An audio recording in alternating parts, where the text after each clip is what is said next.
오늘의 역사 속의 사랑은 천하학여전 7번째로 욕망을 위해 나라를 혼란 속에 밀어넣은 요부, 여의 이야기입니다. 진원공은 진나라의 19대 군주로 호색하여 부친의 첩제감과 정을 통해 태자 신생을 낳은 것을 비롯해 여러 명의 첩에서 많은 자식들을 얻었습니다. 여융을 정벌하고 취한 여의를 총애한 나머지 신생을 패하고 여의 소생의 해제를 태자로 책봉하는 실책 중에 실책을 저지르게 됩니다. 여의는 중국 춘추시대 진원공의 비로 황공의 청해를 받아 왕비가 된 뒤 태자인 신생을 모함하여 죽이며 정치의 혼란을 가져왔습니다. 여의는 후대 역사가들에게 자신의 야욕을 위해 미인계를 쓰고 나라를 혼란에 빠뜨린 희대의 요부로 자주 묘사되고 있습니다. 여의는 춘추시대의 여윤국 여인으로 자색이 뛰어났으며 상대방을 정신적으로 분석해 방비를 무너뜨리는 기술인 공심술을 갖고 있었다고 합니다. 진원공이 여윤국을 쳐서 정복을 하자 여윤국 왕은 화해를 청하며 장녀인 여의와 차녀인 소희를 바쳤는데 이들은 황공의 후궁이 되었고 두 자매 모두 아들을 낳게 됩니다.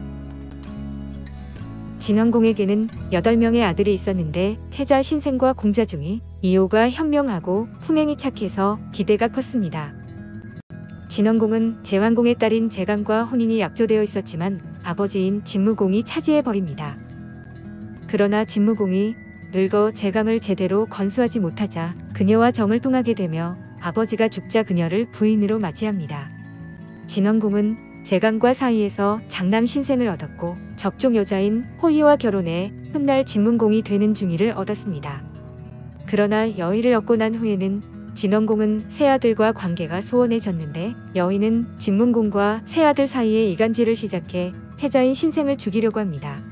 야사에서는 늙은 진원공에게 질린 여의가 젊은 신생을 유혹했다가 차였기 때문이라는 설도 있는데 이게 사실이라면 여의는 정말 악녀 리스트에 올라도 손색이 없는 여자라고 할 것입니다. 무튼 여의가 낳은 아들은 해제, 소희가 낳은 아들은 탁자였는데 여의는 자신이 낳은 아들인 해제를 황공의 자리에 앉혀야 되겠다고 생각했습니다. 이를 위해 여의는 진문공에게 새아들을 변방의 요새로 보내 나눠 지키도록 건의하는데 황공은 이를 받아들이고 여의의 아들 해제는 도성에 머물렀습니다. 진원공은 해제와 탁자만 주변에 두고 새아들을 패할 기회만 엿보았는데 사람을 아들들에게 파견하여 살펴보도록 했습니다. 여의는 진원공에게 태자를 불러오게 하고 태자에게 같이 밥을 먹도록 하였는데 저녁에 진원공에게 태자가 그녀를 희롱했다고 울면서 호소를 합니다. 그리고 다음날 여의는 동물원에 태자와 함께 놀러가서 머리 위에 벌꿀을 발라 꿀벌이 모두 그녀의 머리에 꿀을 보고 붙어 있도록 했습니다. 여의가 태자에게 자신에게 붙은 꿀벌을 쫓아달라고 하자 태자는 여의의 몸 옆과 뒤를 돌며 소미를 휘둘러가며 꿀벌과 나비를 열심히 쫓아냈습니다. 진원공이 멀리서 이를 쳐다보니 영락없이 태자가 여의를 희롱하는 것 같아 보였고 진원공은 화가 치밀어 바로 태자를 죽이려고 했습니다. 그러나 여의가 무릎을 꿇고 간절하게 만류하자 진원공은 여의가 이해심이 많은 것으로 생각해 태자를 고국으로 돌아가게 합니다.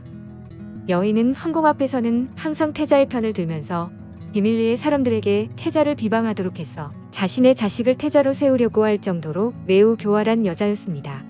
진원공 21년인 기원전 655년 태자는 여의의 말에 따라 그의 어머니인 제강에게 제사를 드린 다음 제사 고기를 황공에게 보내는데 황공이 사냥을 나가 고기를 전달하지 못하고 궁중에 놓아두었습니다.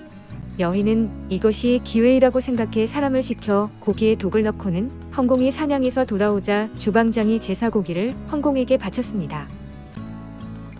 여의는 이 모든 것이 태자의 음모라고 몰아붙이고 태자는 이 소식을 듣고 자신의 봉지인 고국의 신성으로 가는데 황공은 화가 나 태자의 사부 도원관을 죽여버립니다. 신하들이 태자에게 도망치기를 권했지만 태자는 이 우명을 쓰고 밖으로 도망칠 수 없다며 신성에서 자살을 하게 됩니다. 여의는 신생의 동생인 중의와 이호가 황공이 자신을 원망한다는 말을 들었고 신생이 독약을 넣을 때 두 공자들도 사실을 알았다고 모함을 합니다. 이 소식을 들은 두 공자는 중의는 호흡으로 이호는 그룹으로 도망을 가서 성을 굳게 닫아 걸고 방비를 엄하게 하였습니다. 황공은 두 아들이 모반할 의사가 있었다고 생각해 군대를 보내서 호흡을 치도록 하였고 중의는 담을 넘어 정나라로 달아나게 됩니다. 그리고 다음 해인 23년 황공은 굴욕을 토벌하도록 하자 이오는 양나라로 피신하고 양나라에서 공묘와 혼인해 아들 하나와 딸 하나를 낳았습니다. 두문불출.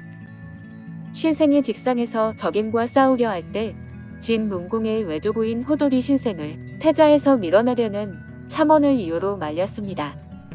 그러나 신생은 적인을 물리치고 두 참언이 더욱 일어나게 되는데 이에 호돌은 문박 출입을 삼가했다고 하며 여기서 두문불출이라는 고사성어가 나왔다고 합니다. 여의가 신생을 죽도록 하고 중이와 이오를 내쫓은 사건을 여의난이라고 하는데 이 사건으로 진의 국력은 크게 쇠퇴하게 됩니다.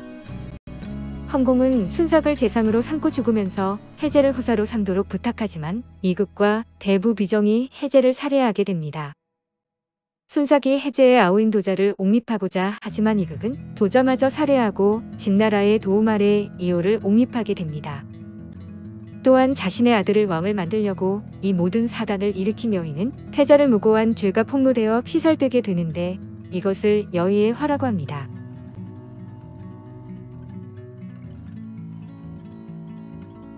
이오는 왕위에 오른 뒤 이극마저 제거하고 자신의 형인 중이마저 죽이려고 해서 중이는 다시 방랑의 길에 나서게 됩니다.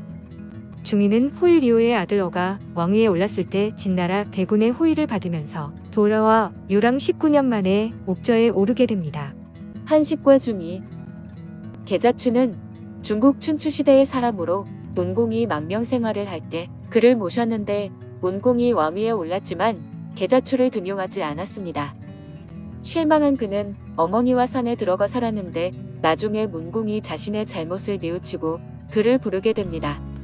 그러나 계자추는 나오지 않자 산에 불을 질러 나오게 하는데 계자추는 그곳에서 타 죽었다고 합니다.